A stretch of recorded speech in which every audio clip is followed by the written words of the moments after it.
Next, in the HR package, training.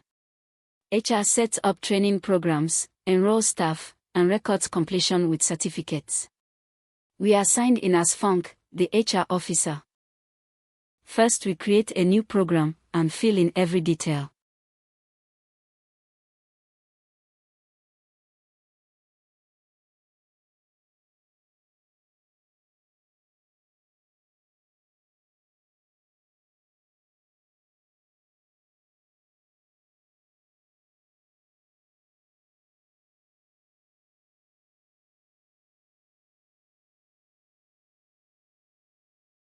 The program is created and selected.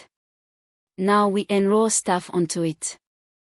We can enroll several people at once. We add Chidi Okeke and Tonda Lobby. Both staff are now enrolled. Each of them gets an in-app and push notification with the course details and the link, so they know exactly what to attend. In Part 2, the training is completed and a certificate is issued.